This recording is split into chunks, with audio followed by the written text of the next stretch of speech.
Oke, kita kali ini akan meneruskan bahasan kita mengenai pasokan uang ya. Jadi kalau pada pertemuan sebelumnya kita membahas pasokan uang yang bisa dikatakan uang basis, gitu, uang primer, uang inti itu. Ya perbedaannya dengan ini pasokan uang yang kita akan bahas kali ini.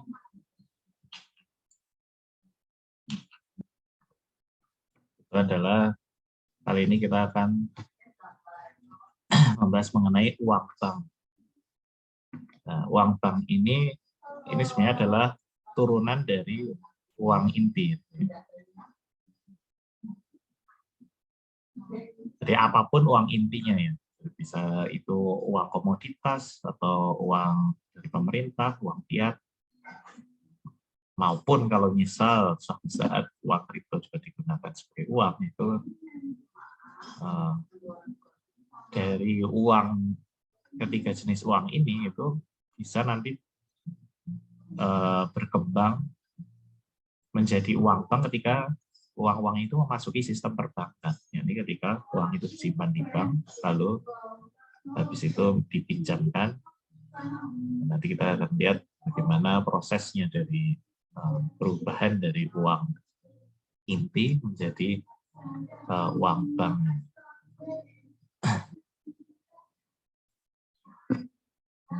Nah,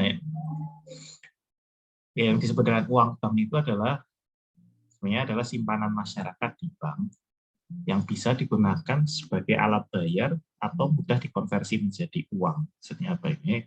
Itu adalah pertama yang paling jelas adalah seperti simpanan giro, ya. Simpanan giro atau kadang disebut rekening koran. Kalau di luar disebutnya demand deposit atau checking deposit karena dia ya jenis rekening ini kemudian memberikan hak bagi pemegangnya, jadi bagi pemilik rekening itu untuk kemudian menuliskan cek. Yang cek itu bisa digunakan sebagai alat pembayaran. Sehingga kemudian tidak perlu pemilik rekening ini untuk menarik dulu tabungannya untuk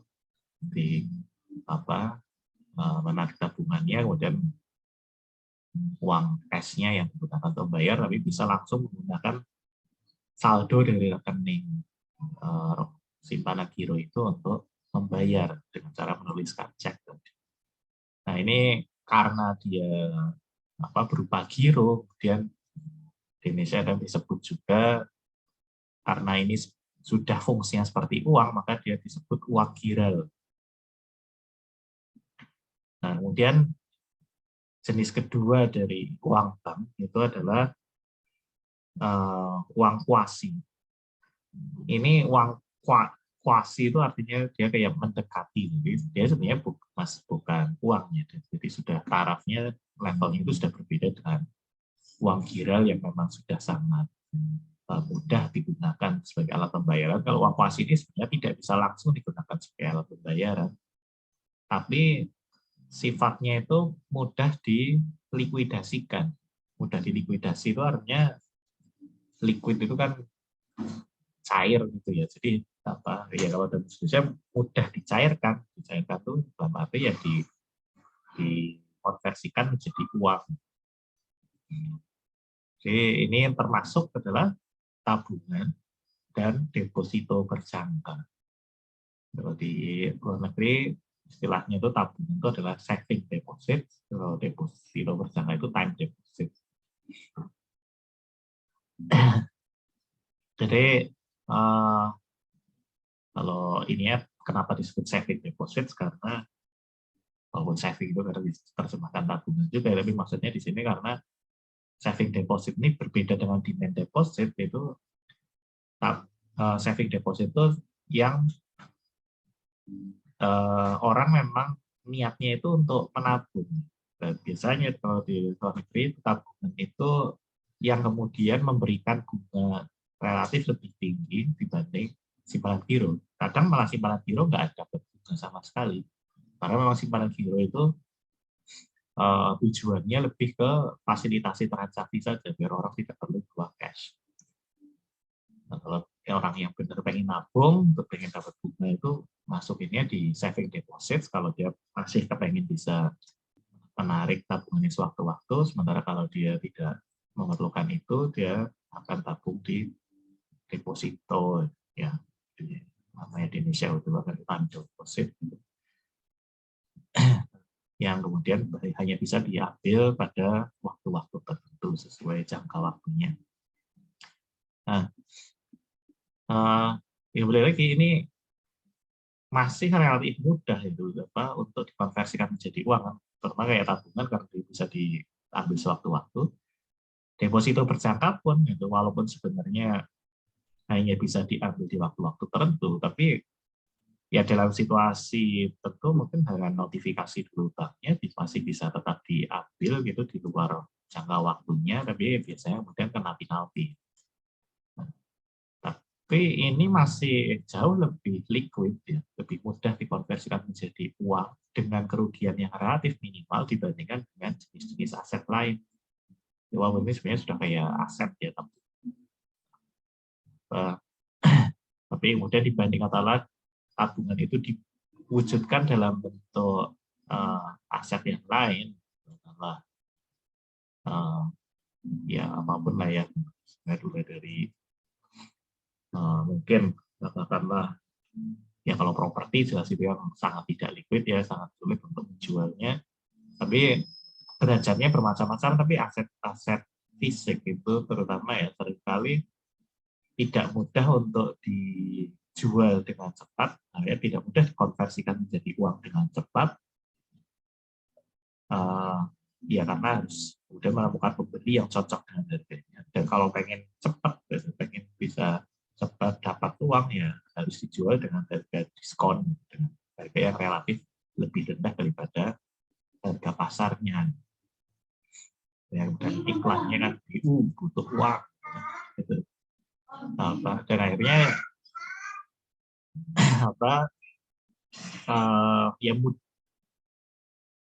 akan itu tadi ya, jadinya relatif sulit ya, kesulitan mengkonversikan jadi uangnya itu dalam bentuk menjualnya itu hanya bisa diatasi dengan cara ya kita dijual dengan harga diskon. Sementara kalau tabungan kan ya ambil kapan saja, nilai tabungannya tidak berubah, tidak menjadi berkurang. Nah, deposito mungkin kalau diambil di luar waktunya harus kena penalti, tapi relatif minimal dibanding kemudian kerugian dari menjual aset yang harus kemudian tadi secara cepat dan akhirnya harus menjual di bawah harga pasar, kerugiannya akan lebih besar. Ya, di sini kemudian sifatnya yang mudah dikonversikan jadi uang itu yang kemudian tabungan dan deposito ini masih dikategorikan sebagai uang kuasi. Tapi yang berbeda lagi ini uang kuasi ini sudah sudah level selanjutnya, sudah memang agak jauh dari peran sebagai alat pembayar yang tadi masih harus dikonversikan dulu jadi uang. Tapi ini nanti sebenarnya lebih kepada pada saat persoalan pengukuran terkait dengan daya beli. Tapi yang lebih sering kita pandang dan kita gunakan dalam analisis terkait dengan uang bank ini terutama adalah ya uang viral, karena dia memang bisa langsung menjadi alat pembayaran.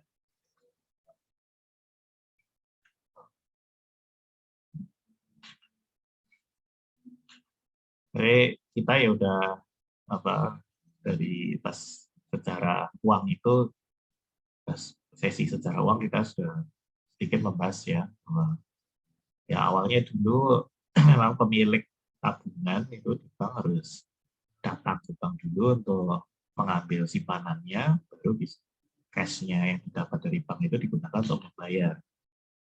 Tapi kemudian ketika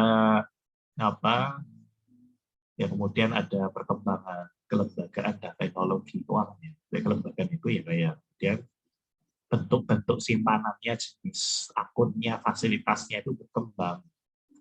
Lalu kemudian ya muncul seperti rekening giro yang bisa kemudian nasabah tinggal menulis cek, harus mengambil. Lalu kemudian teknologi seperti akhirnya bisa menggunakan transfer, saldo untuk pembayaran, bahkan nanti macam-macam sekarang kan pakai QR code, yang pakai klik, dan macam-macam sekarang. Dan jadinya intinya saldonya itu bisa langsung digunakan untuk bayar transaksi. Nah, awal evolusinya dulu adalah sertifikat bukti simpanan bank itu bisa digunakan untuk bayar transaksi. Ini yang dulu pada saat pembahasan sejarah uang, ini sertifikat simpanan ini yang kemudian menjadi cikal bakal uang kertas. Ya pada dasarnya masyarakat mau menerima pembayaran dengan uang bank karena memang ya mereka kapan saja bisa menukarkannya dengan uang tunai, ya. Jadi nggak ada kekhawatiran buat mereka.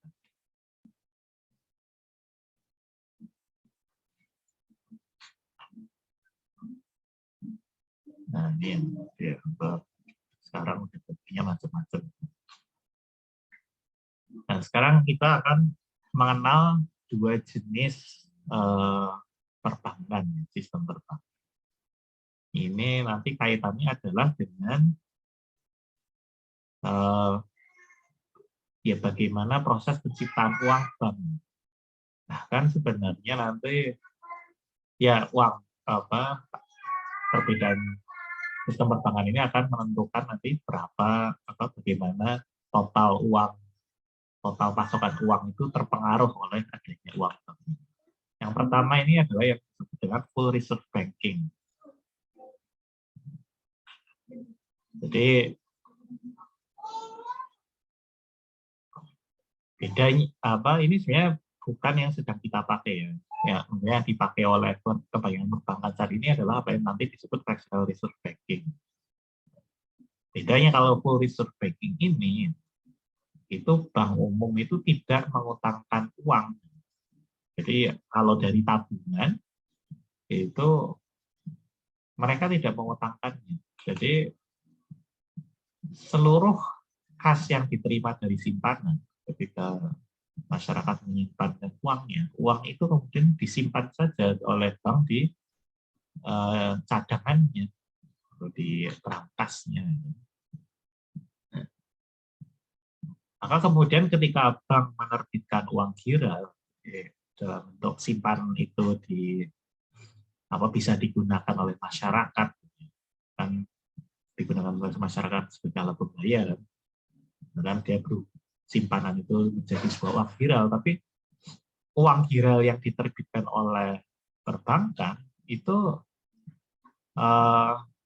sebenarnya sama gitu, dalam jumlah yang sama dengan uang kartal yang kemudian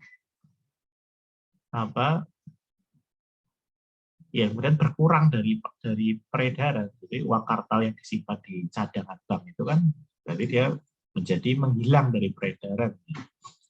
Tapi kemudian itu digantikan dengan uang giral, simpanan tadi. Simpanan ini kan saldonya sama dengan yang disimpan. Jadi total jumlah uangnya itu akan sama antara total jumlah uang kartal yang beredar ditambah uang giral per bank itu akan sama dengan total uang tunai sebelumnya. Nah, mungkin ini ada keliruan sedikit ya di poin 4, jadi bukan tidak menciptakan uang, mungkin kurang pas. Jadi mereka tetap mengeluarkan uang giral, tapi simpanannya bisa digunakan oleh bayar. Tapi maksudnya di sini itu maksudnya adalah total uangnya karena akan tetap sehingga dia tidak menambah sebenarnya. Jadi dalam arti di sini tidak menambah total uangnya. Tapi tetap ada uang realnya, itu uang banknya itu tetap ada. Nah, bedanya dengan fractional reserve banking ini yang berlaku di mana-mana ya, sebenarnya ada seluruh perbankan di dunia yang menggunakan fractional reserve banking, karena memang bisnisnya bank di situ. Apa yang dimaksudkan fractional reserve banking, intinya itu adalah jadi fractional, reserve itu cadangan bank, fractional itu sebagian. Jadi artinya itu maksudnya ini adalah bank itu cukup gitu ya. Mereka hanya menyimpan cadangan itu hanya sebagian dari total simpanannya. Kenapa ini terjadi? Karena dari simpanan yang diterima itu sebagian, biasanya malah justru sebagian besar dari simpanan itu kemudian diutangkan. Jadi kasnya itu keluar, misal terima 1.000, mungkin 900 itu akan diutangkan. Hanya 100 saja cashnya yang disimpan di sebagai cadangan itu. Nah, karena hal ini, maka total jumlah uang beredar itu akan meningkat. Karena apa? Pertama, uang giral sendiri sudah tercipta sebesar simpanan ya. Jadi karena ini disimpan 1.000 kan berarti ada tambahan uang giral 1.000. Tapi uang kartalnya yang beredar di masyarakat, uang yang beredar, cash yang beredar di masyarakat itu tidak berkurang sebesar 1.000. Karena walaupun tadinya oleh masyarakat disimpan ya, 1.000 itu disimpan di bank. Tapi karena 900-nya keluar lagi sebagai pinjaman, maka kemudian berarti di masyarakat masih ada uang cash-nya itu masih 900. Sehingga kemudian total uangnya 900 cash ditambah 1.000 uang giral. Akhirnya total uangnya itu menjadi lebih besar, tadinya 1.000 dari uang tunai 1.000, tapi kemudian setelah disimpan dan dipinjamkan kembali, total uangnya jadi uang cash 900 plus uang tinggal 1.000, jadi 1.900. Nah, maka di sini sebenarnya itu bank itu sudah menciptakan uang ya tambahan. Jadi ada tambahan uang 900.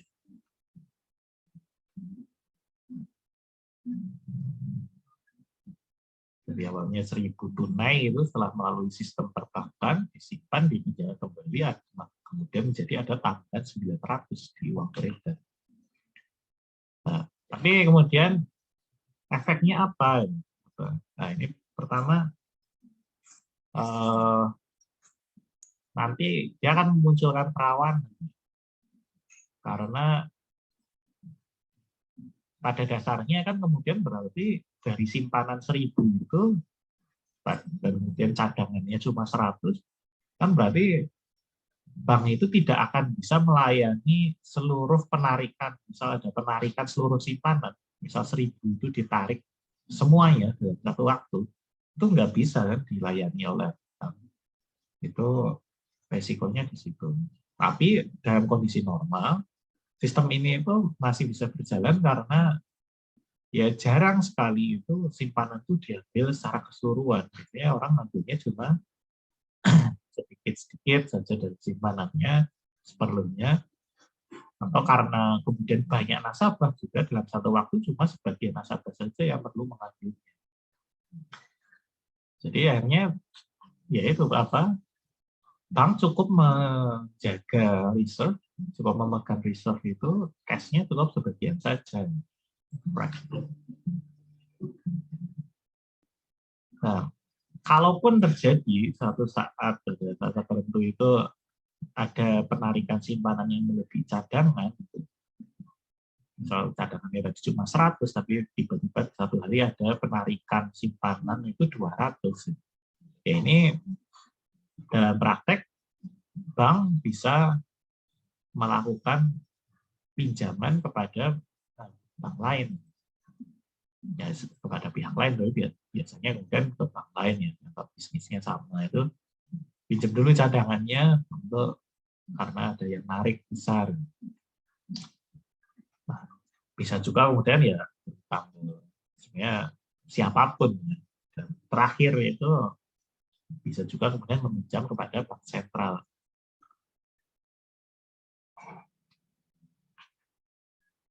Nah, pada itu masih situasi normal ya, kalau dia masih walaupun jarang terjadi simpanan melebihi cadangan ya relatif tuh, tapi tidak dan sangat jarang ya, tapi sewaktu-waktu lah terjadi melebihi dan apa penarikannya melebihi cadangan, nggak harus pinjam, tapi ya masih sesekali terjadi. Nah, kemudian ada skalanya, walaupun ini sangat-sangat jarang terjadi, artinya mungkin terjadi dalam sekali dalam berapa puluh tahun gitu ya, terjadi krisis gitu. Dan krisis itu yang membuat orang kehilangan kepercayaan terhadap bank, sehingga kemudian mereka berbondong-bondong mengambil simpanan secara bersamaan. Dan itu bisa terjadi bukan hanya di satu bank saja, tapi di banyak bank sekaligus. Akhirnya karena hampir semua bank mengalami masalah yang sama, mengalami masalah banyak penarikan di waktu yang sama, mereka sama-sama menjadi masalah penarikan yang melebihi cadangan, akhirnya mereka nggak bisa meminjam ke satu sama lain lagi. Ya, kemudian ya sulit dapat pinjaman. Ya biasanya kemudian pada saat-saat ini solusinya kemudian bank akan berusaha meminjam dari pemerintah, ya melalui otoritas yang itu ya kemudian bank sentral. Karena memang akhirnya ya yang bisa menyediakan cash itu ya otoritas moneter sekarang dipegang oleh bank sentral. Mereka bisa kemudian bank sentral menerbitkan uang lagi gitu, untuk kemudian mensupport perbankan untuk bisa melayani simpanan.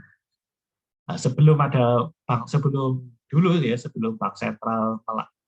mensupport bank seperti itu, mereka bisa meminjami kas dalam waktu-waktu seperti itu. Itu dulunya ya akhirnya apa yang dilakukan oleh bank ya menunda. Ya. Jadi mereka akan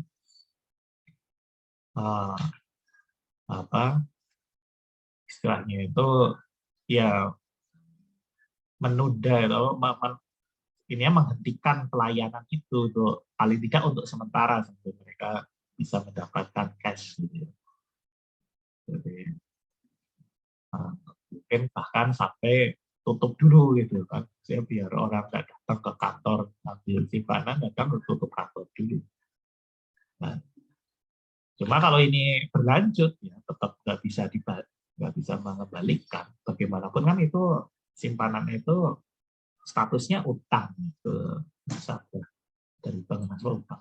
Nah, kalau utang nggak bisa dibayar itu kan hanya akan berujung pada tuntutan untuk bangkrut, bankrupsi. Atau kemudian kalau dinilai oleh pemerintah memang ini banknya tidak layak, gitu, itu ya bisa ditutup juga oleh pemerintah. Nah ini nanti banyak komplikasinya ini nanti kadang-kadang itu ketika jadi kadang itu kan kenapa terjadi nasabah itu kehilangan kepercayaan lalu rame-rame mengambil simpanan itu kan karena memang ada masalah betulan di bank tersebut. Masalahnya bisa macam-macam, bisa jadi murni kerugian usaha, dan nanti pinjaman yang diberikan itu banyak yang tidak balik. Tidak baliknya mungkin karena ya yang minjem itu bangkrut juga, sehingga tidak bisa mengembalikan. Ya walaupun ada kolateral, jaminannya dijual belum tentu menutup total pinjamannya. Nah, kalau banknya ini memang sudah istilahnya insolvent gitu kan, ya akhirnya kemudian ditutup oleh pemerintah, oleh otoritas yang mengawasi perbankan. Kalau dulu otoritas yang mengawasi perbankan ini jadi satu dengan otoritas moneter gitu. Bank Sentral, Bank Indonesia yang punya peranan ini juga. Jadi selain otoritas moneter juga mengawasi perbankan. Kalau sekarang mulai dari tahun berapa ya persisnya itu, tapi sudah digagas sejak pasca krisis 98 itu sudah mulai digagas pembentukan yang sekarang dikenal dengan nama OJK, Otoritas Jasa Keuangan. Jadi sekarang otoritas pengawasan lembaga keuangan meliputi bank maupun lembaga keuangan itu kan bank itu ada di OJK. Sebelum itu bank itu pengawasan bank itu masih di Bank Indonesia, Bank Sentral. Sementara lembaga keuangan bukan bank itu diawasi oleh Departemen Keuangan. Nah,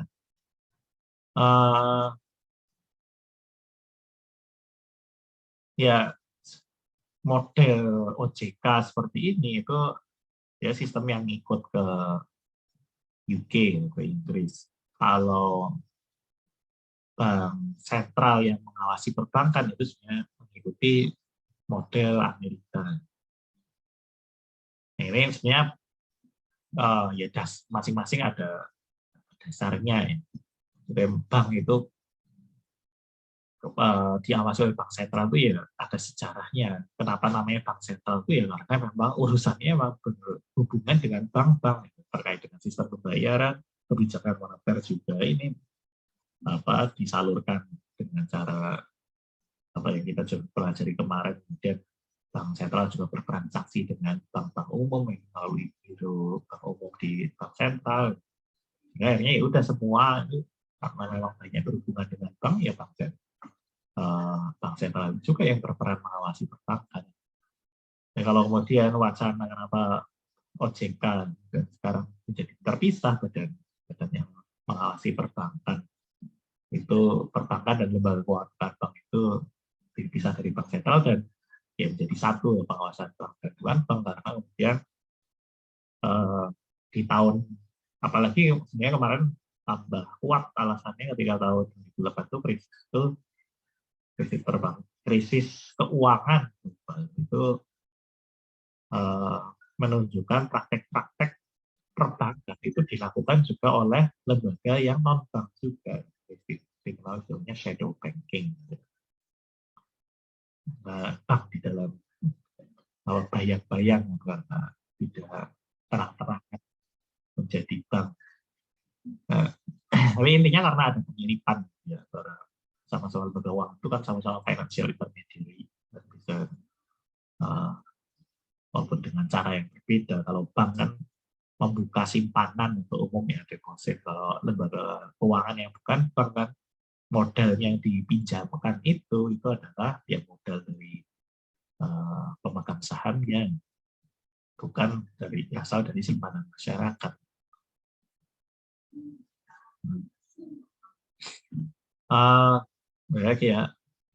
Jadi fractional reserve banking ini itu dia punya kerawanan untuk terjadi krisis, dan ini ongkos untuk menangani krisis ini sangat besar gitu.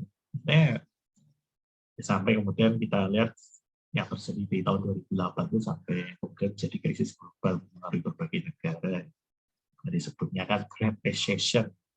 Jadi sudah cuma satu level di bawah Great Depression yang tahun 1930, belum sampai level itu, tapi sudah cukup besar karena juga berdampak pada banyak negara. Walaupun mungkin bias negara maju juga karena kebetulan memang recession ini itu lebih banyak mempengaruhi negara-negara maju ya, industri keuangannya memang sudah maju. Karena kaitannya dengan ya itu tadi dengan lembaga-lembaga keuangan yang menjadi shadow banking itu adalah lembaga keuangan dan instrumen keuangan yang relatif advance, macam-macam ada yang istilahnya apa sih derivatif gitu. Nah, kebetulan negara-negara yang relatif berkembang instrumen keuangannya itu juga belum se-advance itu, nggak banyak derivatif itu hanya menjadi selamat gitu.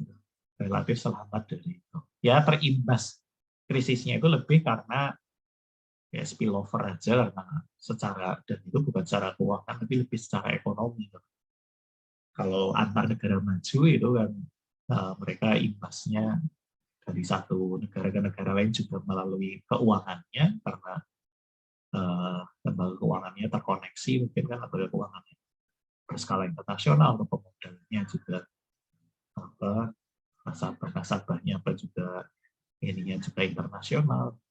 Nah, kalau negara berkembang lebih terimbasnya secara ekonomi. Kalau negara-negara maju ekonominya melemah, kan kemudian impor mereka juga menjadi berkurang. Dan di sisi negara berkembang, di sisi negara kita Indonesia itu juga ekspor kita ke negara-negara tersebut jadi turun juga. Dan itu mempengaruhi ekonomi kita lebih dari sisi imbas ekonomi, nggak langsung imbas keuangan. Nah, kalau masalah krisis multinegara itu tahun 98 itu juga krisis multinegara, cuma memang di wilayah Asia, khususnya lagi Asia Tenggara. Tapi multinegara juga, cuma mungkin tidak sebesar ya cukup dikenal waktu itu, cukup menjadi perhatian dunia.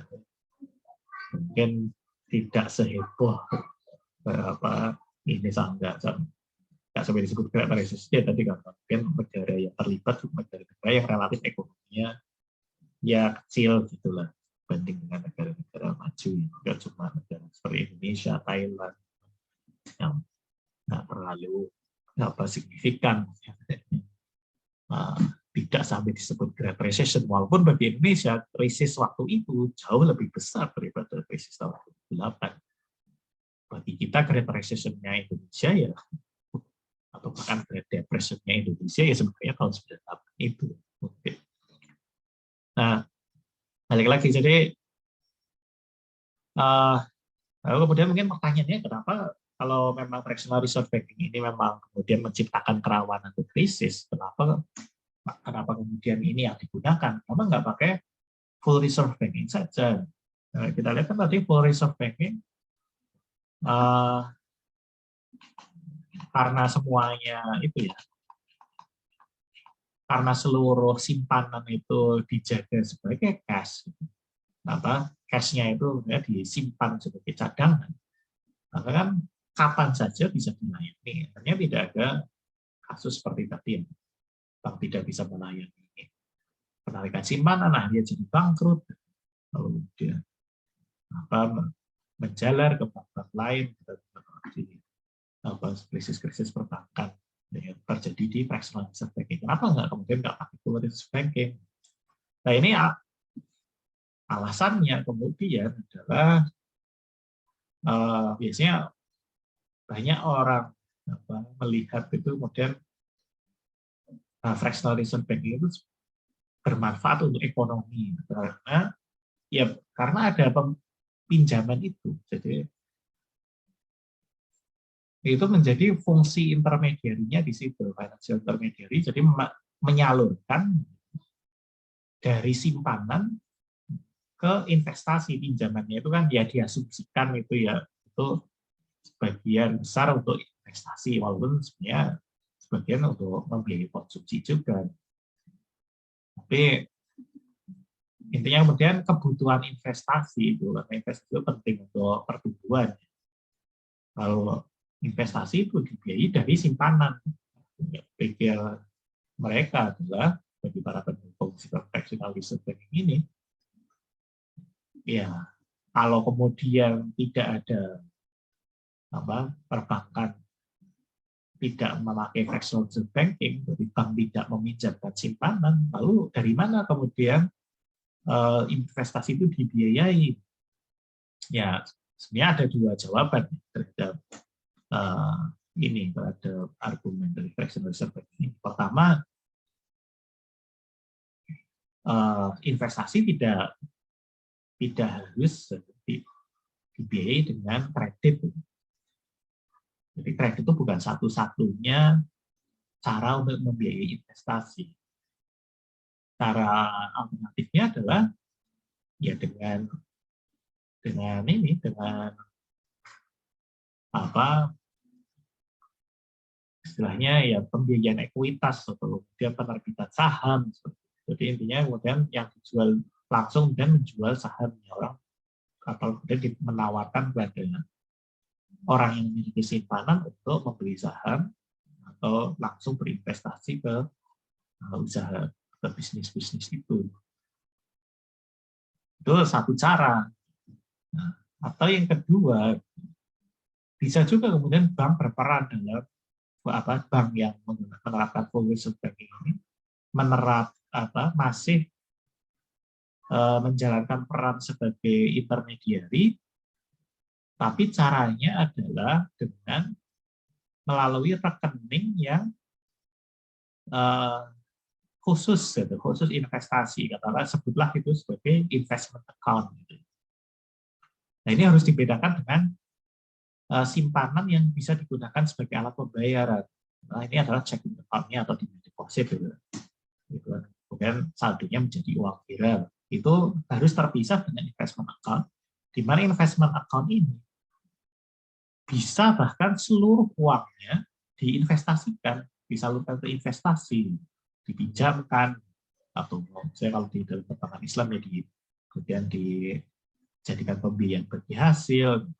Nah, itu bisa seperti itu, tapi bedanya dengan checking account karena kembali lagi karena uang ini memang cash yang diterima sebagai simpanan di investment account ini sudah dipinjamkan, sudah diberikan ke pihak lain, dan bank sudah tidak memegang cadangan lagi. Ya paling ada cadangan hanya karena memang kebetulan belum sempat disalurkan, belum ketemu gitu. Tapi pada dasarnya bank tidak perlu memegang cadangan sama sekali, karena di investment account ini nasabah tidak bisa menarik simpanannya sewaktu-waktu. Jadi dia masih bisa dilayani ya. Nanti sih prakteknya bisa detailnya bisa dinilah ya, bisa detailkan lebih lanjut. Tapi misal ya bisa menarik simpanannya, tapi yang nunggu ada cash lagi, mungkin hasil dari keuntungan atau mungkin ada proyek yang sudah selesai, sudah kemudian modalnya sudah kembali, dari situ bisa ditarik. Tapi intinya harus rela menunggu. Nasabahnya harus rela menunggu hingga tersedia uang untuk kembalikan. Tidak ada kewajiban bagi bank untuk melayani penarikan simpanan itu sewaktu-waktu. Ya konsepnya ini sama seperti orang kalau tanam modal ke usaha yang lain kan nggak bisa kemudian tiba-tiba aku lagi butuh uangnya lalu minta dibalikin, nggak bisa, uang lagi digunakan bisnis, sudah digunakan untuk membeli peralatan dan bagus segala macam kan. Nah, kalau saham masih bisa kemudian dijual kembali, tapi pada intinya kan dia tidak menarik uang langsung dari bisnis yang dia berinvestasi di situ, tapi dia menjual sahamnya ke orang lain. Nah itu pun nanti mungkin bisa di-create sistem di mana misal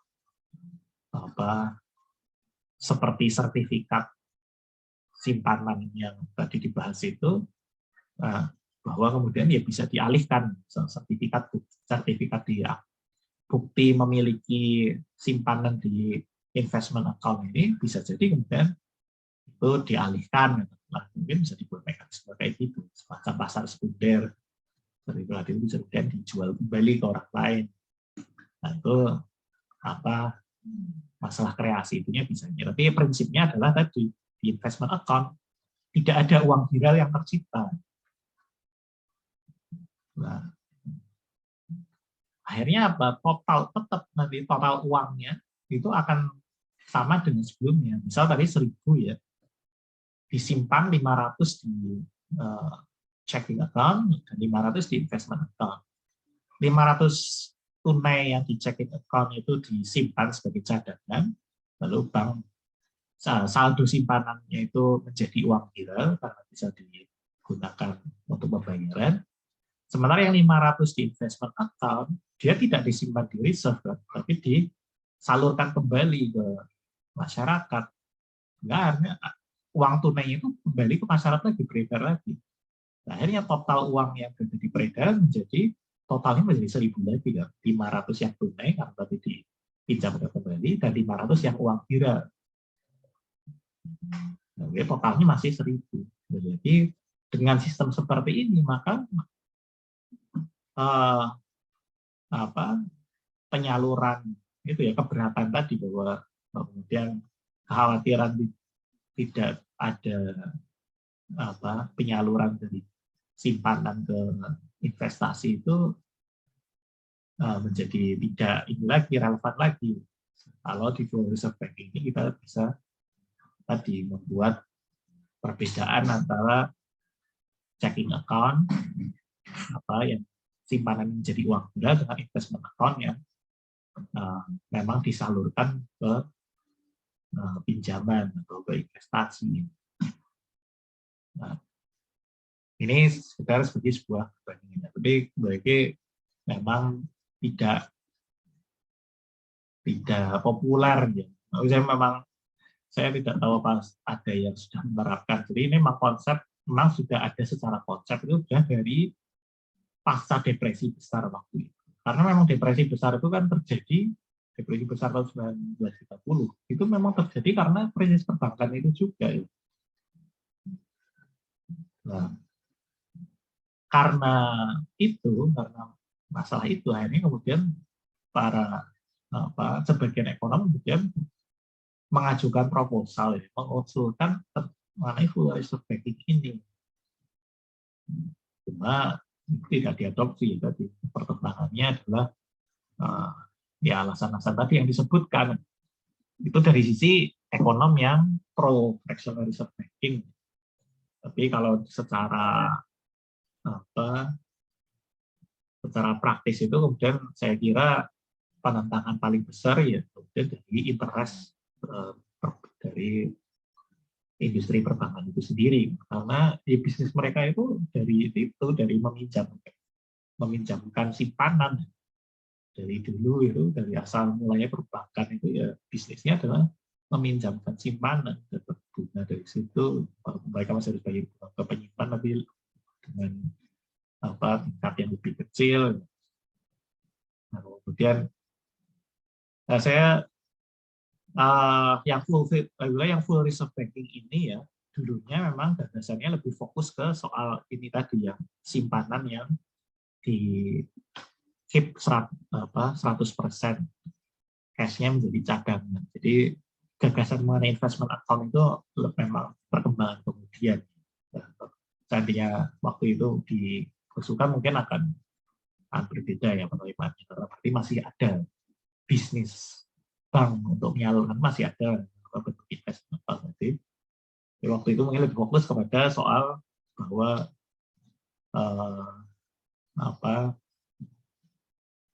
simpanan dan penyediaan fasilitas uang viral sebagai transaksi pembayaran itu kemudian harus dijaga cadangannya 100%, fokusnya lebih di situ. Dan kalaupun itu dilakukan itu juga bukan berarti nggak ada bisnis ya, karena kenyataannya sekarang pun kan sebagian pendapatan dari perbankan itu datangnya adalah dari fee kan, dari macam-macam fee, biaya admin, biaya transfer, biaya kartu, segala macam biaya itu kan sekarang banyak ya. Jadi dan masyarakat nyatanya mau gitu untuk membayar biaya itu karena mereka memang menikmati fasilitas. Dan ya sebenarnya masih bisa juga bisnis bank itu berjalan walaupun tanpa investment account sekalipun. Gitu ya. Itu sebenarnya masih bisa saja. Mungkin ya tetap ada potensi kehilangan pendapatan dari itu penyaluran simpanan jadi pinjaman itu. Tapi ya pada dasarnya sih kebanyakan orang kan cenderungnya status quo ya sebenarnya. Jadi cenderung untuk tidak mau berubah, inginnya tetap dengan sistem yang ada. Ya memang harus perubahan itu selain perlu alasan yang kuat ya perlu kemudian dorongan secara politik gitu. Maksudnya bukan politik ya. Politik itu macam-macam ya, tidak dalam arti seperti yang pemilu partai politik apa. Ya, intinya dalam rangka untuk menggolkan satu keputusan itu kan dinamikanya itu ini ya rumit ya. Kayak interest dari industri perbankan itu kan mempengaruhi keputusan dengan ya, satu lobby pemerintah, lobby pejabat bank sentral segala macam itu. Artinya yang mengusulkan perubahan sistem itu ya harus muat juga, nggak cuma sekedar punya ide tapi ya punya cara-cara juga untuk mengabulkan keputusannya. Mungkin dengan dia harus cukup dekat dengan pengambil kebijakan, ya banyak cara. Nah, kayak itu tak sudah tambahan ya tentang sejarah full reserve banking itu kenapa masih belum diadopsi gitu. Dan ya memang saya lebih condong ke full reserve banking ya sebenarnya secara konsep. Ya walaupun saya tidak menafikan ada argumen fractional reserve banking yang walaupun menurut saya tadi masih bisa dijawab gitu.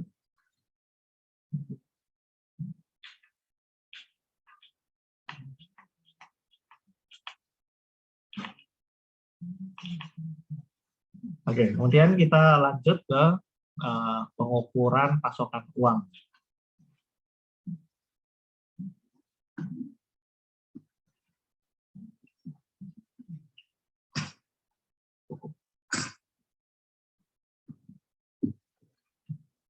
Jadi ada beberapa ukuran pasokan uang yang memang mengukur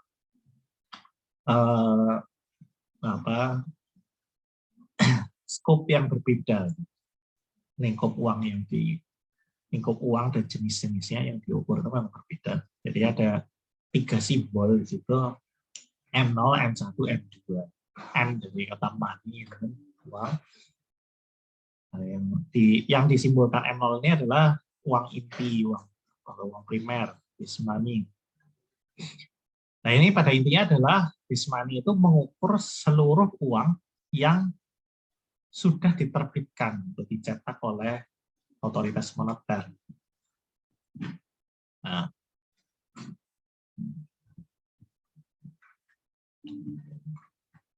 pertama ini ya, bahwa kita lihat prosesnya dulu. Pertama, pada intinya bank sentral atau otoritas moneter itu menerbitkan uang kartal, ya uang dalam bentuk. Ya kalau paling tidak sebelum ada masa iman ini ya bentuknya memang semua ya fisik, paper, kertas atau koin.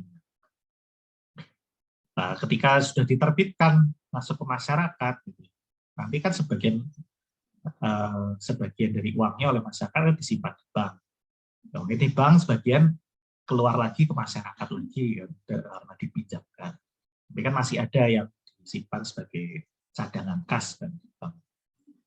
Nah, ini semua uang yang kemudian berada di luar bank sentral dan sudah dikeluarkan dan diterbitkan oleh bank sentral, dia jadi di masyarakat.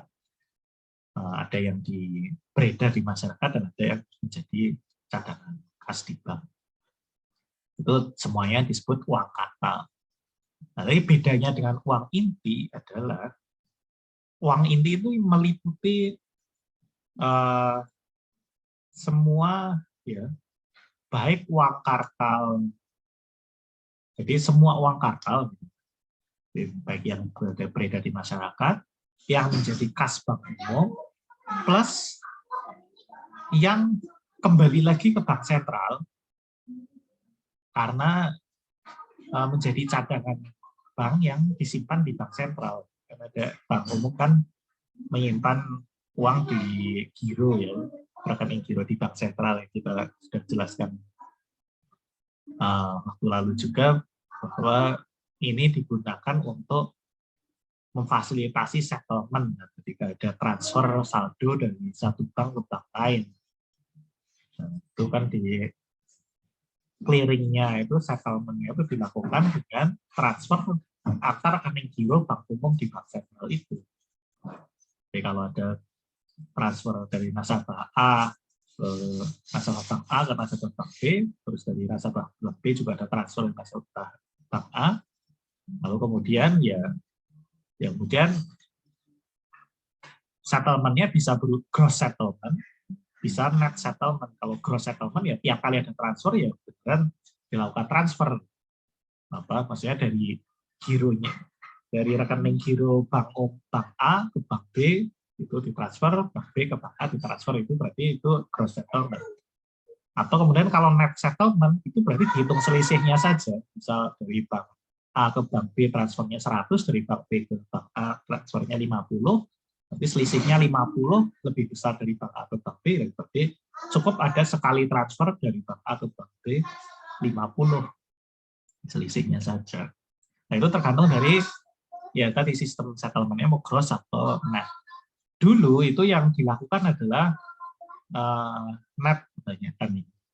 Makanya perlu dihitung dulu, itu di rekap dulu di tiap akhir hari, direkap berapa transfer, kan transfernya banyak, nggak cuma satu transaksi, itu dari bank A ke bank B berapa, dari bank B ke bank A berapa, dari bank B ke bank C berapa, semuanya gitu dihitung netnya, baru kemudian dilakukan transfer dari rekening giro yang di bank sentral itu, giro milik bank umum, dari yang bank A ke bank B ke bank C, itu dilakukan setelah rekap ini. Nah kalau sistem, kalau itu kan masih harus menunggu kan. Nah kalau yang gross settlement sekarang pakai ada teknologi itu, walaupun kemudian masih berbiaya, biayanya masih cukup sekarang ini disebut dengan RTGS itu, real time gross settlement. Jadi memang betul-betul transfer itunya antar bank itu berlaku real time. Ketika ada transfer ya dari satu rekening di rekening bank A ya transfer ke rekening bank B secara langsung.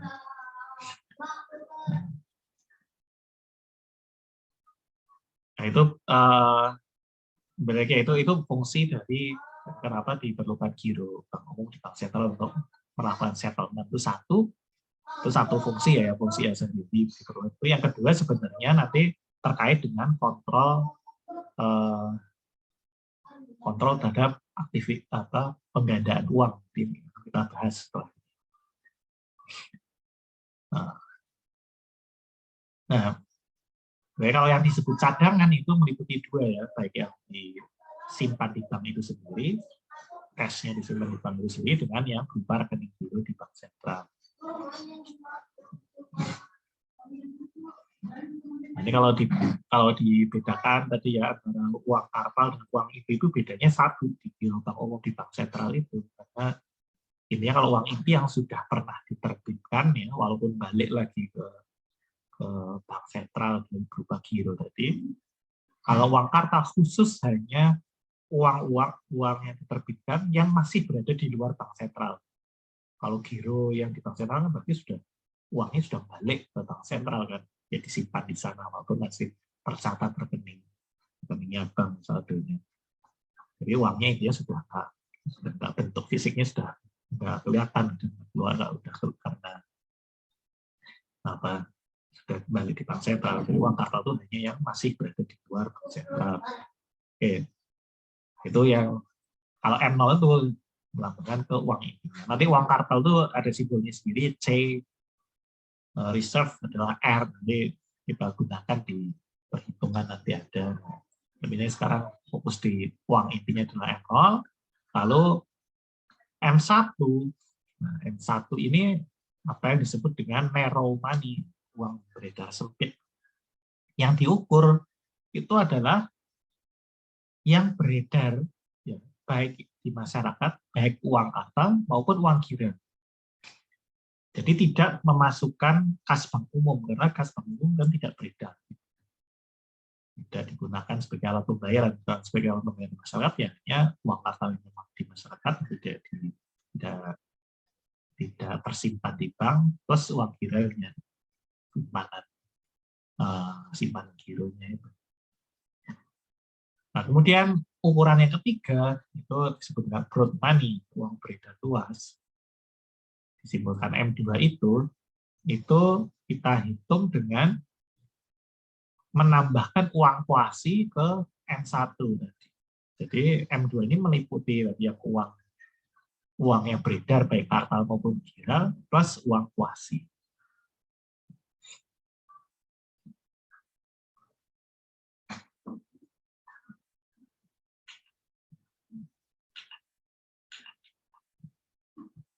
Nah,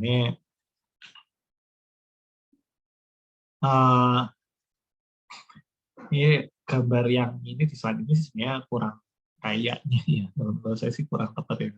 Karena di sini kelihatannya malah M0 yang paling besar gitu, malah M1 lebih kecil, M2 lebih kecil lagi.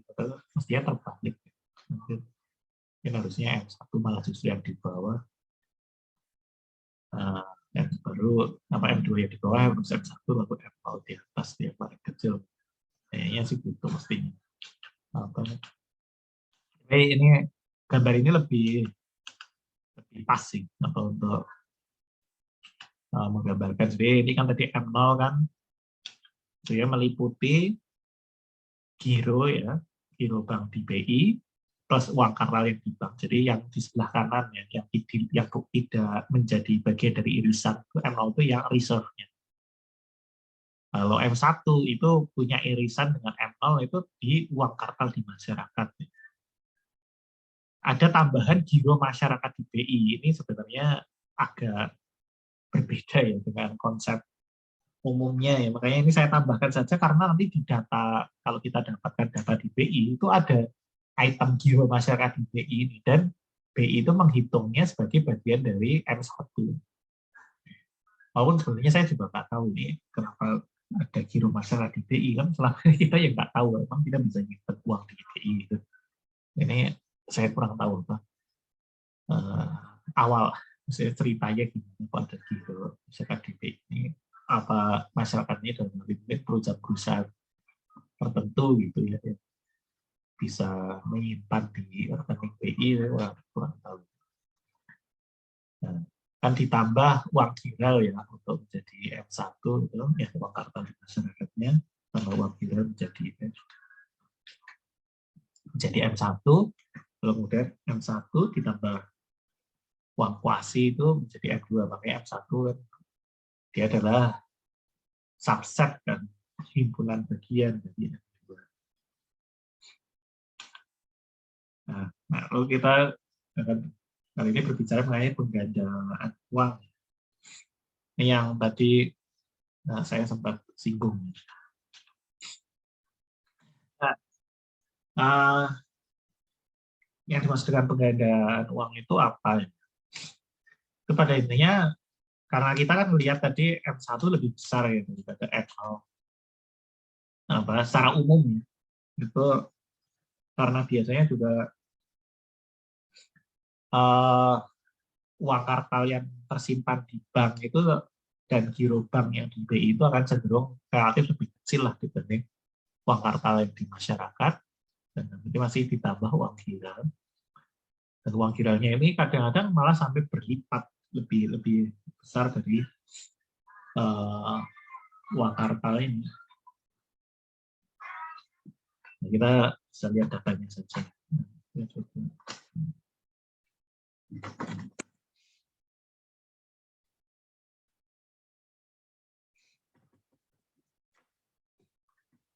Coba ini buka dulu datanya.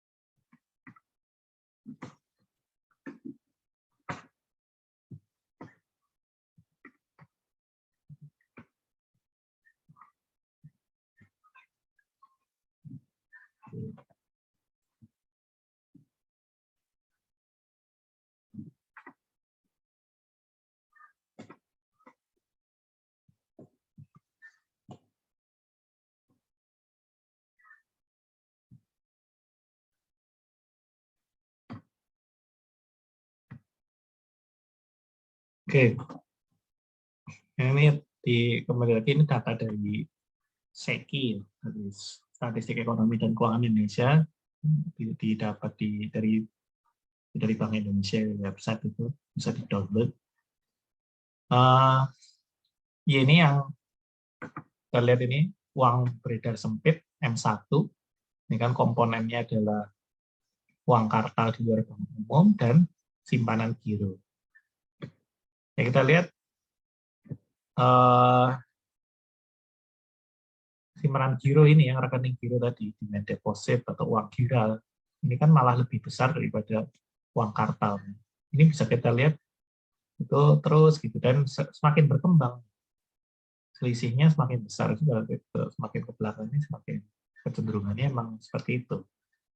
Mungkin karena orang ini kan semakin banyak orang yang familiar itu ya, mulai familiar terhadap rekening giro, terhadap cek. Gitu. Kalau dulu kan mungkin awam ya, orang nggak banyak yang pakai cek, mungkin kalau dibayar pakai cek juga belum itu mau ya, apalagi tambah kan udah berita cek kosong segala macam. Dari kalau di negara maju itu ya sudah sangat biasa gitu, akan cek itu bayar apartemen itu, istilahnya sini kalau bayar kos-kosan itu juga pakai cek gitu.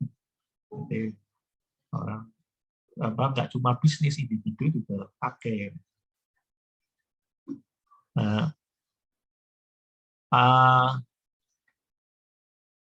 kemudian totalnya ini M1. Lalu kalau ini kalau reserve-nya nggak kelihatan di statistik ini, malah di statistik yang pernah kita tampilkan sebelumnya itu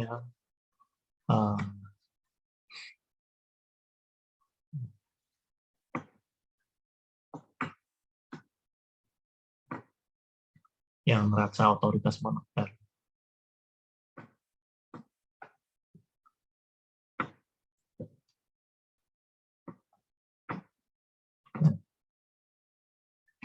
Ini yang tadi saya sebut giro sektor swasta ini, giro masyarakat di BI, masih terkategori sebagai uang primer dan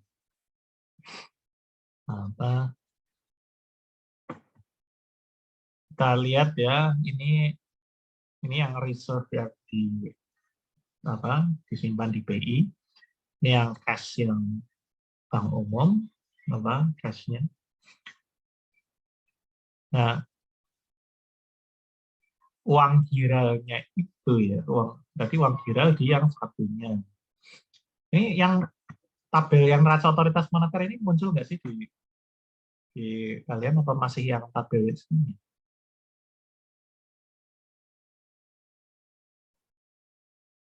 Tabel 1, Pak, tulisannya. Masih satu-satu? Iya, satu-satu. Oh. Uang beredar dan faktor yang mempengaruhinya. Oh, berarti saya share-nya share screen itu, share aplikasi.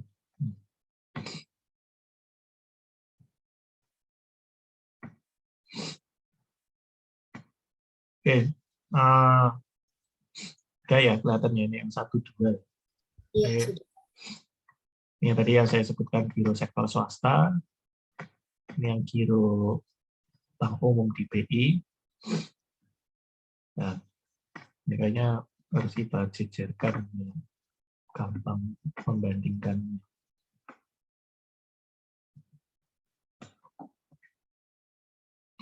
Nah, kita lihat ya, simpanan gironya 585.000, uang kartal di luar bank umum 4.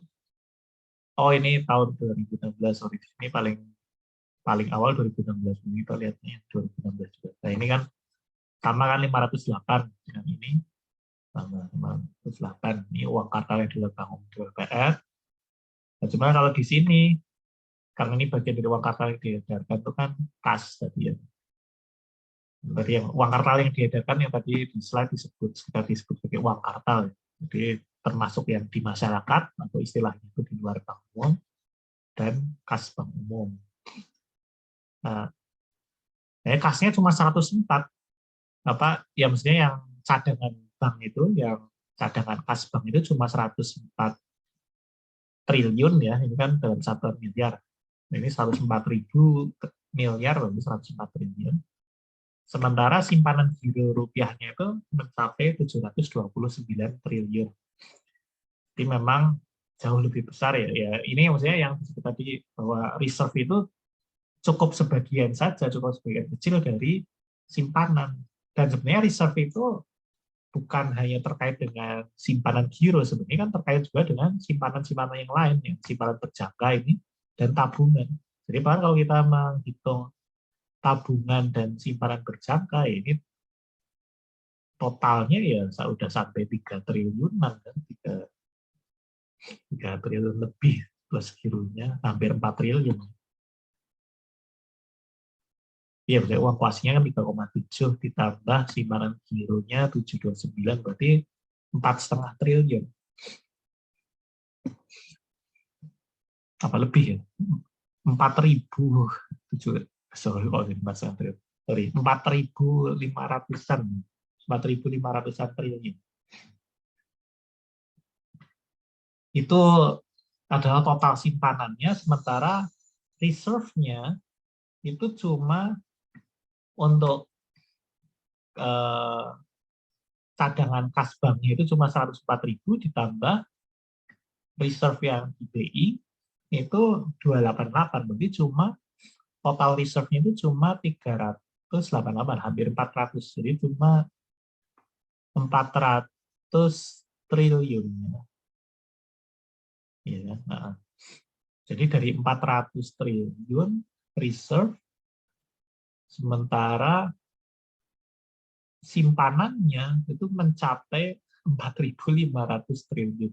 Ya, berarti kan lebih dari 10 kali. Nah, ini sebenarnya disebut dengan penggandaan. Karena apa? Karena uang banknya itu menjadi berkali lipat daripada uang yang uang cash yang ada di simpan di bank. Ini yang menjadi cash-nya, menjadi cadangan kas banknya kan tadi cuma ya hampir 400 triliun saja kan. Tapi simpanannya itu yang menjadi uang banknya itu mencapai 4.500 triliun kalau kita menghitung juga uang kuasi.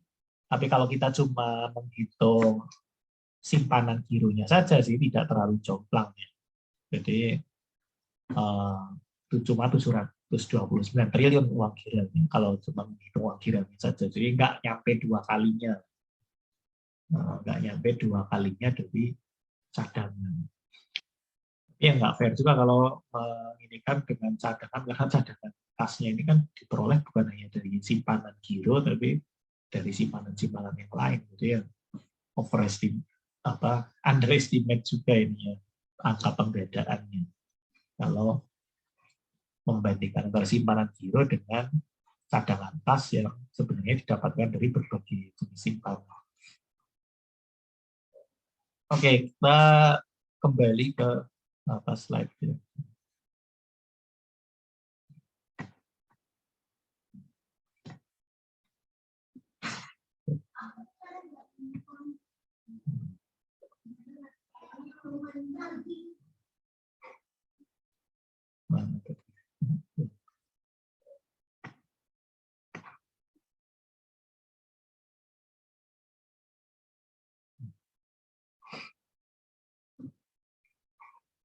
Oke, jadi kembali ya.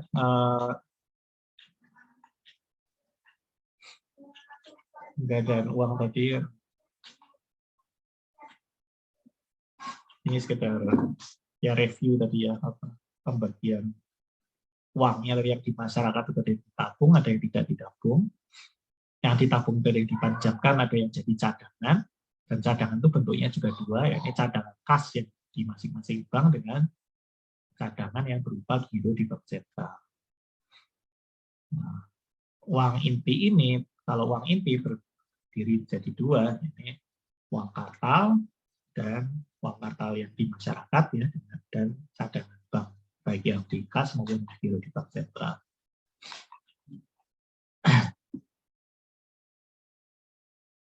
Nah, mekanisme penggandaan uang itu adalah ya, ini sebenarnya tadi intinya karena dipinjamkan ya.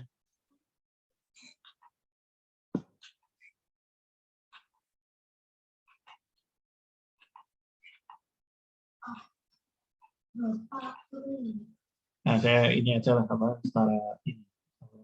Ya, jelaskan secara verbal saja. Jadi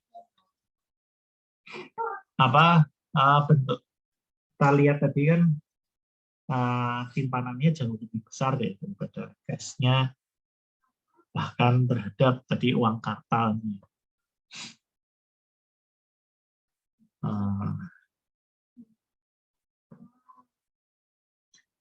Jadi prosesnya itu sebenarnya ada dua kemungkinan prosesnya. Yang paling mudah ya itu karena prinsipnya bank itu kan bisa saja kemudian menciptakan, karena dia memang ya dia punya simpanan giro itu, dia bisa saja kemudian memberikan pinjaman itu dengan dalam bentuk nggak perlu ngasih uang cash, tapi langsung saja membuka rekening giro, atau kemudian kalau si peminjam itu sudah punya rekening giro ya tinggal kemudian tambahkan saja saldonya. Jadi misal utang berapa 1.000 ya sudah, rekening gironya si peminjam ini dikasih tambahan saldo 1.000. Nah, pada dasarnya ya kan ini peminjam ini dengan rekening giro 1.000 itu dia sudah bisa melakukan pembayaran. Nah, walaupun kemudian ada dua kemungkinan cara bayarnya, bisa jadi dia pakai cek atau bisa jadi dia tarik cash dulu baru kemudian digunakan membayar. Nah, kalau caranya membayar itu dia harus menarik cash dulu, tentu saja jadinya bank menjadi terbatas ya, dia nggak bisa ngasih pinjaman banyak-banyak karena ya dia punya cadangan kas kan terbatas juga. Misal ada simpanan orang menyimpan 1.000, lalu kemudian dia pinjamkan 900 masih bisa. Misal kalau si yang minjem itu kemudian menarik seluruh 900 pinjamannya itu, berarti cadangan kasnya berkurang 900. Nah, jadi akhirnya ya maksimal ya 1.000 juga yang dipinjamkan. Nggak bisa ngasih pinjaman 2.000. Tapi beda ceritanya kalau si peminjam itu nggak perlu bayar pakai cash. Jadi kalau dia kemudian cukup membayar dengan cek, dan ini biasa terjadi ya di negara yang sistem keuangannya sudah maju, masyarakatnya sudah familiar dengan pembayaran dengan cek atau segala macam pembayaran yang tidak tunai, itu berarti hampir nggak ada batasan kalau betul-betul ya peminjam itu nggak perlu tarik cash setiap bayar dia pakai cek atau transfer lain itu, berarti nggak ada batasan sebenarnya mau ngasih pinjaman berapapun. Berarti kalau walaupun cadangan kasnya bank itu cuma 1.000, bisa saja dia ngasih pinjaman 1 juta. Loh, gimana kok bisa, ceritanya gimana? Ya karena sudah dibuka rekening giro 1 juta. Misal dia harus membayar ke pihak lain gitu, dari vendornya, pemasok bahan bakunya 500.000. Nah kan tadi si vendornya tadi, pemasoknya itu dapat pembayaran 500.000, tapi tidak dalam cash, akhirnya bank itu kan tidak perlu mengeluarkan cash juga, dia cukup memindahkan saja saldonya yang 500.000 dari saldo peminjam, dipindah ke rekeningnya si pemasok tadi 500.000. Jadi totalnya masih 1 juta kan, total rekening gironya masih 1 juta, tapi 500.000 yang rekening peminjamnya sisa 500.000, rekening si pemasoknya nambah 500.000. Nah, jadi sama sekali bank walaupun hanya punya cadangan kas sebesar 1.000, dia masih bisa meminjamkan 1 juta. Nah, ini yang disebut dengan proses penciptaan uang atau pembedaan uang oleh bank umum itu kayak gitu. Karena dia bisa saja menciptakan uang viral itu, walaupun Bahkan katakanlah kalau memang betul-betul ya tidak ada transaksi cash sama sekali, bank tidak punya cadangan kas sekalipun, cadangan kasnya nol sekalipun, dia bisa saja buka rekening giro, kasih tulisan apa di saldo berapapun, 1 juta, 1 miliar, 1 triliun itu bisa, itu selama si peminjam nggak perlu narik kas, narik uang apa pinjamannya dalam bentuk cash. Kalau semua pembayaran cukup batin, berarti dia punya kekuatan untuk mencetak uang, untuk menciptakan uang. Dan uangnya tapi uang gila, tinggal orang masyarakat itu mau nggak memakai itu dan menggunakan itu alat pembayaran, harus dikonversi jadi cash.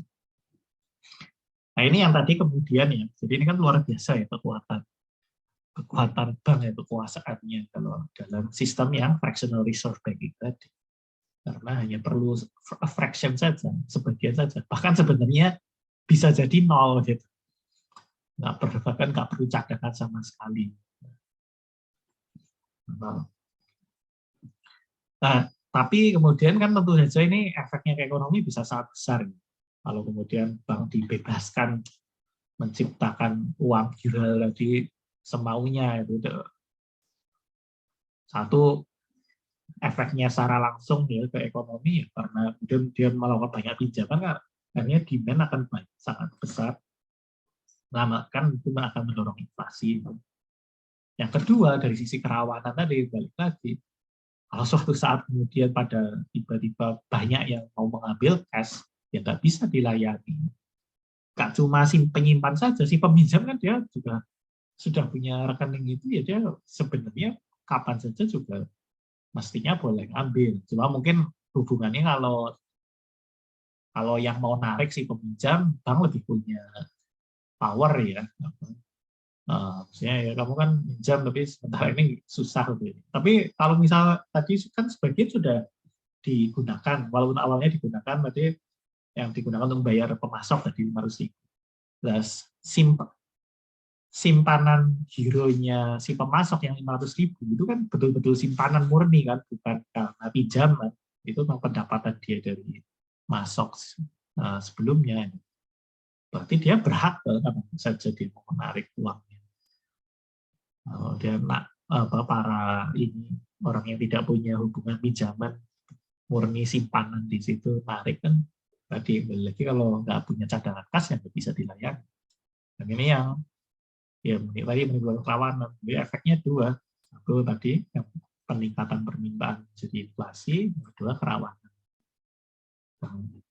Nah, karena dua hal itu, resiko krisis, resiko inflasi, maka biasanya kemudian ya akhirnya bank sentral tidak membiarkan begitu saja para bank mau meminjamkan sebesar apapun. Biasanya kemudian mereka menetapkan apa yang disebut dengan reserve requirement atau bahkan reserve requirement ratio, karena bentuknya adalah rasio apa? Rasio dari rasio cadangan terhadap deposit. Jadi kalau mereka punya simpanan berapa, itu minimal cadangan yang dimiliki itu pada proporsi tertentu, katakanlah 10%. Berarti kalau mereka punya simpanan giro ya cuma giro aja, simpanan totalnya 1 juta, maka cadangannya minimal adalah 10%-nya 1 juta adalah 100.000. Berarti bank itu harus punya cadangan sebesar 100.000. Nah, sebenarnya walaupun secara ini mestinya ya, cadangan ini bisa berupa cadangan kas maupun giro di bank umum, tapi biasanya kalau sudah reserve requirement ini untuk memastikan bank itu taat dan bisa diawasi langsung ya, tapi reserve-nya itu yang dicek untuk, maksudnya yang harus memenuhi rasio itu adalah harus semuanya adalah bentuk giro bank umum. Jadi kan artinya uangnya disimpan di bank sentral itu. Jadi yang disimpan di bank sentral harus sebesar tadi minimalnya. Proporsinya harus sekian persen dari total simpanan. Itu yang yaitu instrumennya bank sentral dalam membatasi penciptaan uang yang dilakukan oleh bank umum. Nah, kalau tadi Anda perhatikan, saya selalu mengatakan bank umum. Ini untuk membedakan dengan BPR. Sebenarnya BPR itu ya di luar juga ada sih namanya community bank. Ya bersama dengan community bank di sini jadi rakyat, bank perkreditan rakyat. Nah, bedanya itu kalau bank umum itu ya tadi dia bisa membuat simpanan giro. Bedanya di situ, BPR bisa melakukan simpanan pinjam, menerima simpanan juga. Nah, ini bedanya bank dengan lembaga keuangan yang bukan bank, itu kan tadi lembaga keuangan bank itu tidak bisa menerima simpanan. Kalau BPR masih bank, boleh menerima simpanan. Bedanya dengan bank umum adalah BPR tidak bisa membuat simpanan giro. Nah, karena tidak bisa membuat simpanan giro, karena artinya dia sebenarnya tidak punya kemampuan menciptakan uang. Jadi yang punya kemampuan menciptakan uang itu adalah bank umum saja. Kalau melihat dari sisi uangnya itu yang kita anggap sebagai uang, ini adalah uang viral.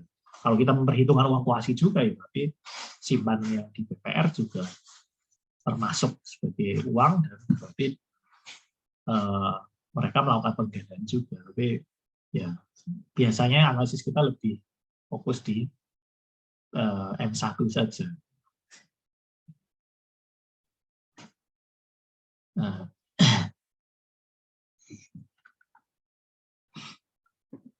oke, saya kembali lagi ini ya, kita akan lihat ya bagaimana cara menghitung penggandaan uang. Kemudian ukuran dari penggandaan uang itu disebut dengan money multiplier.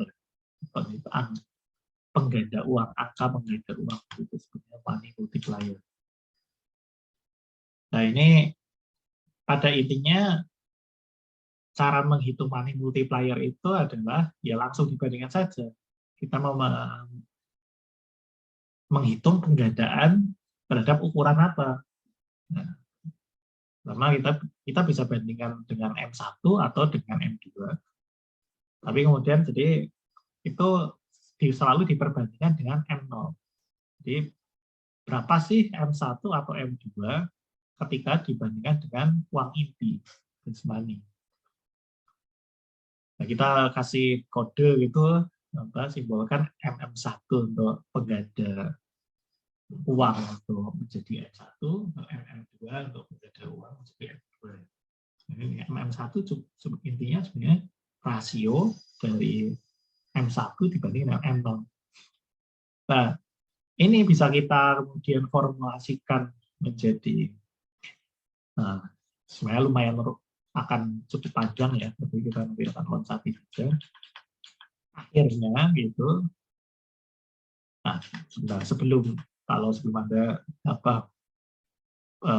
mungkin dianggap terlalu rumit, ini sebenarnya prinsipnya cukup sederhana ya. Intinya semuanya dibagi dengan D. Kalau kita lihat di baris kedua itu yang paling kiri, itu kan dibagi D semua. Kan kita tahu M1 C plus D ya. C itu dari uang kartal, D itu uang viral, dan R itu adalah reserve. Nah, ini intinya semuanya dibagi dengan D. C bagi D, D-nya ikut juga dibagi D, R juga dibagi D. Nah, intinya itu.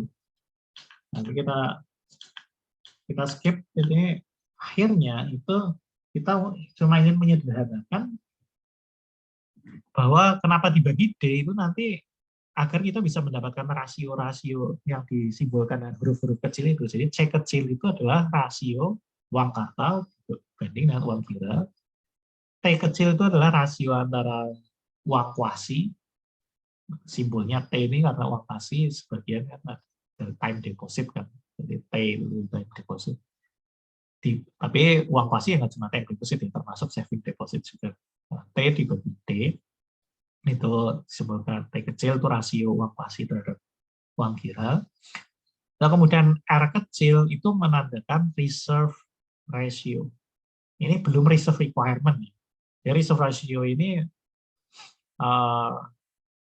realnya, reserve-nya bank dibagi dengan M2, dibagi dengan D plus T. Sebenarnya bukan M2 juga sih, ini D plus T kan uang gila transformasi, dibagi dengan total uang bank. Ini dibagi dengan total simpanan. Jadi ini reserve ratio kan intinya cadangan dibagi rasio cadangan terhadap total simpanan. Nah, jadi yang tadi agak manipulasi aljabar agak panjang tadi tujuannya adalah agar kita ketemu rumus yang di bawah itu. Nah, kemudian C kecil itu tadi plus 1 dibagi C plus R kali T plus 1. Nah, kenapa sih harus dibuat seperti ini? Itu karena nanti kita hubungannya adalah kita ingin melihat faktor apa sih yang mempengaruhi penggandaan uang ini. Ya, faktor yang mempengaruhi adalah C kecil, R kecil, dan T kecil itu. Jadi rasio-rasio tadi mempengaruhi.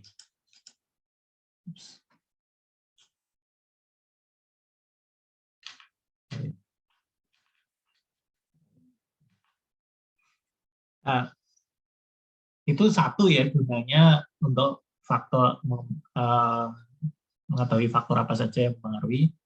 Tapi yang kedua itu guna. Nanti kita lihat faktor yang mempengaruhi itu detailnya di slide yang berikutnya. Tapi sementara saya lanjutkan dulu.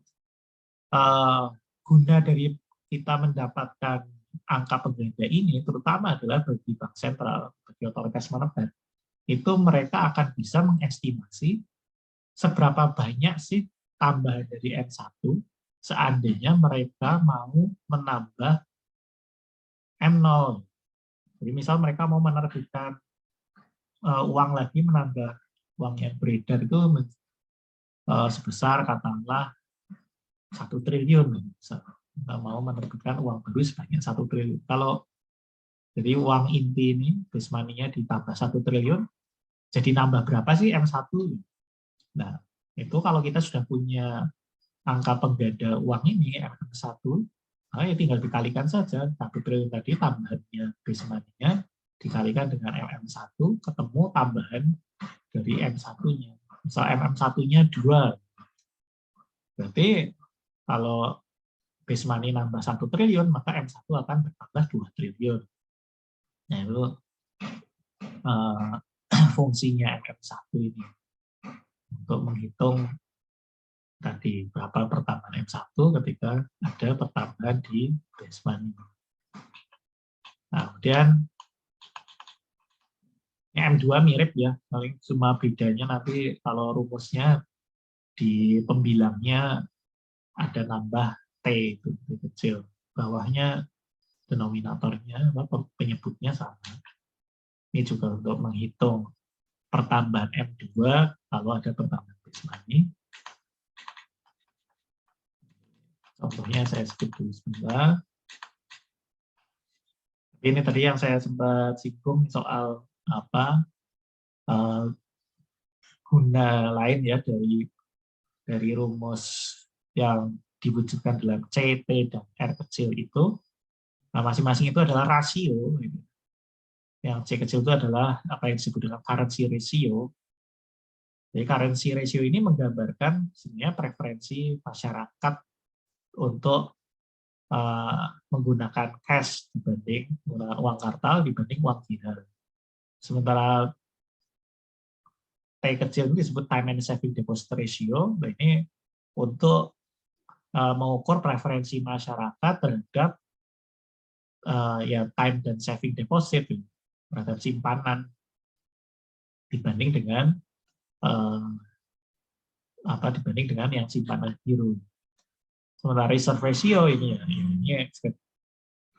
melambang mengukur sebenarnya dua sih yang diukur. Pertama ya karena ada aturan di bank sentral ya berarti sebenarnya itu dipengaruhi oleh reserve requirement ratio dari bank sentral dan juga mengukur preferensi banknya sendiri. Karena sebenarnya ini nanti ada lebih rinci lagi. Reserve itu nanti akan ada yang required reserve tadi memang diwajibkan oleh bank sentral. Dan ada excess reserve. Excess reserve itu ketika bank ternyata menyimpan cadangan melebihi dari yang disyaratkan oleh otoritas moneter.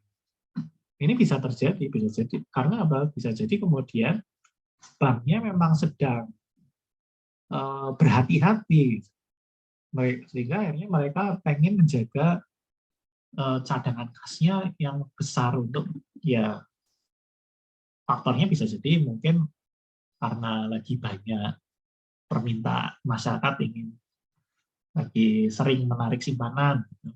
Atau yang kedua lebih karena mereka lagi enggan meminjamkan karena dianggap risiko meminjamkan sedang tinggi dalam situasi krisis. Itu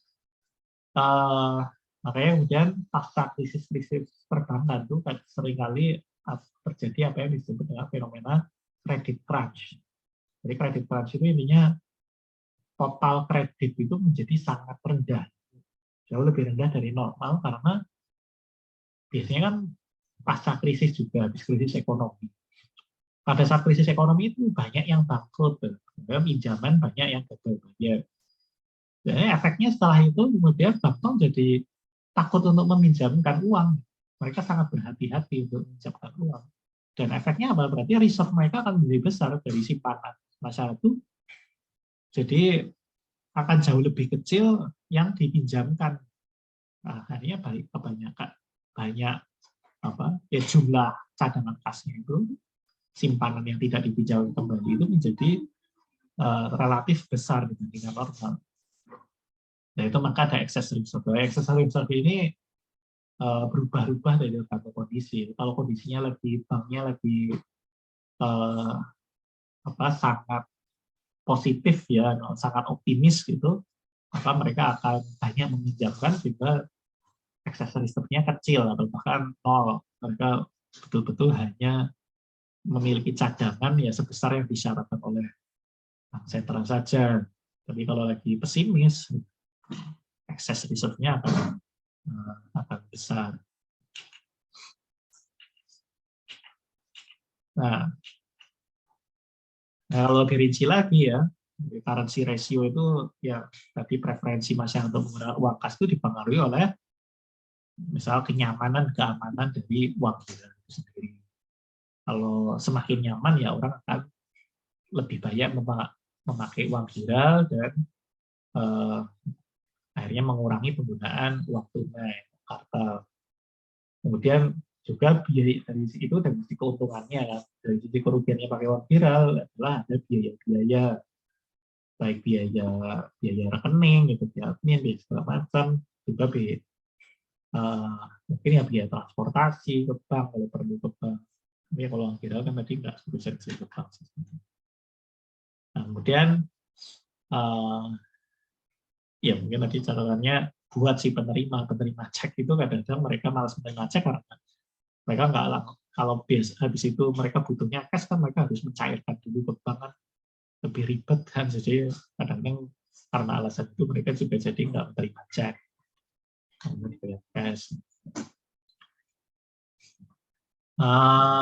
Lalu kemudian untuk time and saving deposit ratio ini kemudian dipengaruhi oleh biaya relatif antara tadi yang biaya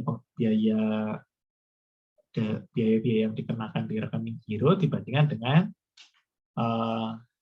tingkat bunga atau tingkat bagi hasil dari simpanan yang di time dan saving account itu.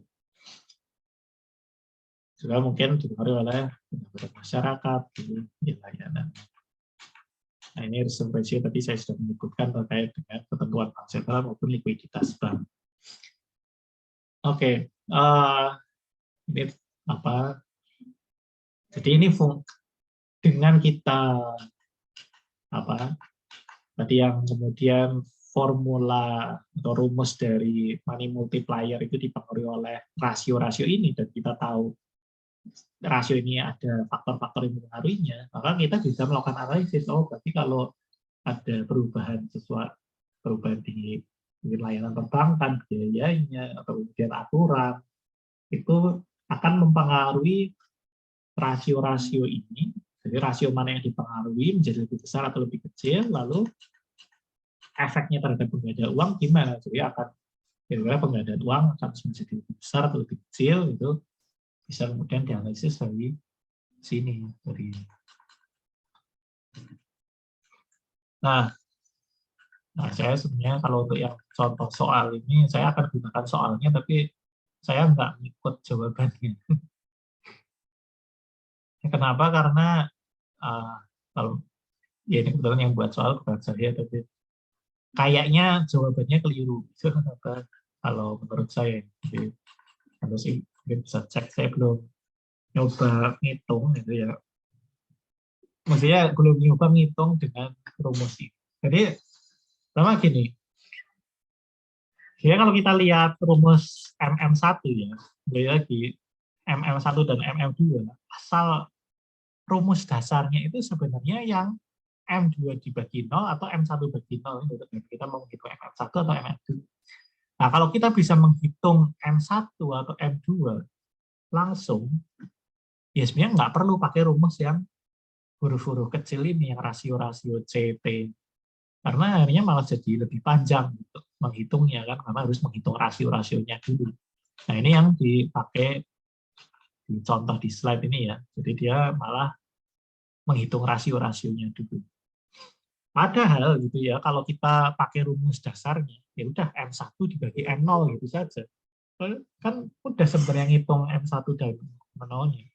Itu kan M1 kan C plus D. Kita udah dapat datanya semua kan dari soal C-nya 13 triliun, D-nya 15 triliun. Kan berarti 13 tambah 15 berarti 28 ya. Oh, berarti sebenarnya apa?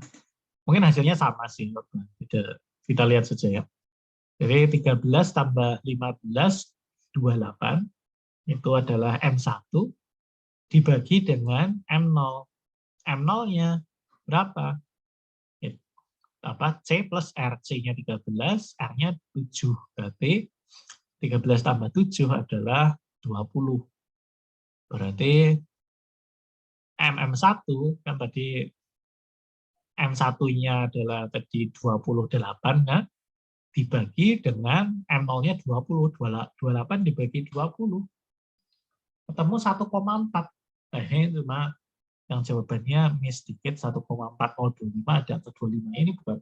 Saya kira ini malah justru keliru karena soal pembulatan mungkin pada saat menghitung pecahan itu ada yang dibulatkan ke atas, lalu akhirnya hasil akhirnya menjadi malah lebih besar daripada jawaban yang lebih akurat ya. Jadi kalau langsung dihitung 28 dibagi 20 kan langsung ketemu 1,4 pas kan. Jadi nggak perlu ada tambahan 0,25 ya. Jadi malah lebih simpel dan jawabannya lebih akurat daripada ketika kita harus menghitung rasio dulu. MM2 seperti itu juga. Oops.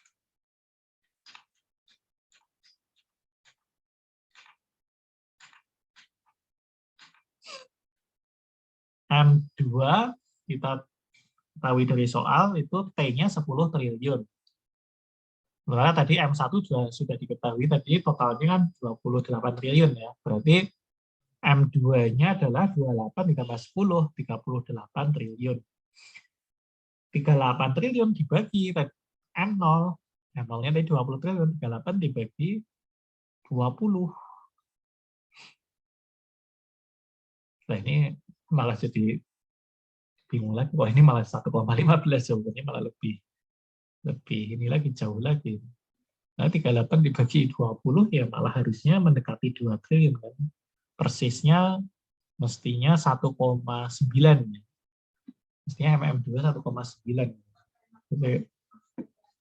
Nah, ini Anda gitu ya. Jadi kalau saran saya kalau lebih mudah langsung menghitung M1, M2 dan M0-nya ya langsung pakai rumus dasar aja. Berarti MM1 multiplier untuk M1-nya itu M1 dibagi dengan M0, MM2 multiplier untuk M2-nya adalah M2 dibagi 0. Itu langsung aja gitu. Nggak perlu menghitung rasio-rasionya dulu. Kecuali kalau dari soal memang cuma diketahui rasio-rasionya saja. Nah, itu baru kita pakai rumus yang rasio itu. Makanya tadi saya sebutkan bahwa rumus itu sebenarnya kita perlukan itu ya, rumus yang pakai rasio-rasio ini lebih sebagai alat analitis gitu. Kalau kita tahu tadi kan ada faktor-faktor yang mempengaruhi rasio-rasio itu, yang currency rasio, time deficit rasio, reserve rasio. Jadi kita bisa kalau kita tahu perubahannya, arah perubahan, jadi currency rasionya misal ya, tinggi atau tambah rendah, T-nya tambah tinggi atau tambah rendah, R-nya tambah tinggi atau tambah rendah. Kita lihat rumus ini, rumus C plus T plus 1 bagi itu C itu, kita akan bisa menyimpulkan, oh berarti ini angka penggandanya akan makin tinggi atau makin rendah. Itu dari situ analisisnya. Malah untuk analisis yang sifatnya kualitatif. Nah, kalau kita sudah dapat data langsung, gitu. Kalau tadi kan cuma faktor mempengaruhi rasio-rasio itu, tapi kita tidak punya, bahkan bisa jadi kita tidak punya datanya berapa M0, berapa M1, berapa M2, kita nggak punya sekalipun. Tapi kalau kita tahu bahwa oh perubahan yang ada ini, misalnya oh ada tadi yang kemudian Imani semakin marah, misalnya, atau kemudian ada apalah, misal oh bank sentral menaikkan reserve requirement-nya, oh jadi dia ngaruh ke R kecil. Nah ini efeknya apa? Oh, R kecil ini kan di penyebut, berarti kalau penyebut makin besar, kan berarti totalnya rasionya akan menjadi lebih kecil kan. Jadi angka penggandanya akan lebih kecil. Kalau ketika R makin besar, MM money multiplier-nya akan makin kecil. Nah seperti itu. Jadi tanpa mengetahui datanya M1, M2, M0 berapa, asal kita mengetahui arah perubahan dari rasio-rasio tadi, currency ratio, time deficit ratio, reserve ratio, itu kita tahu arah perubahannya, kita bisa menganalisis dan menyimpulkan apakah money multiplier tambah besar atau tambah kecil. Lalu kemudian, tapi kalau kita justru sudah punya datanya, M0, M1, M2, kalau mau ngitung angka pengganda ya langsung saja dibagi M1 bagi M0, M2 bagi M0, sudah ketemu. Ya di situ ya apa fungsi masing-masing rumusnya.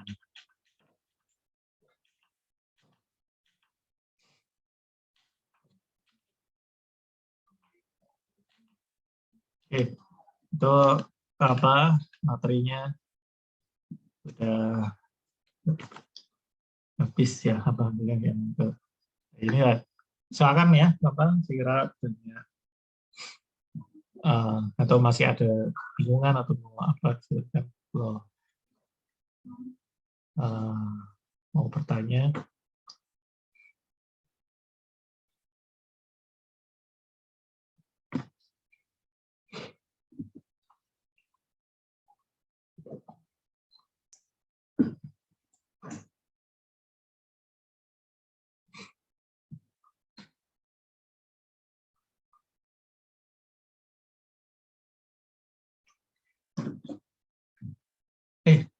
Saya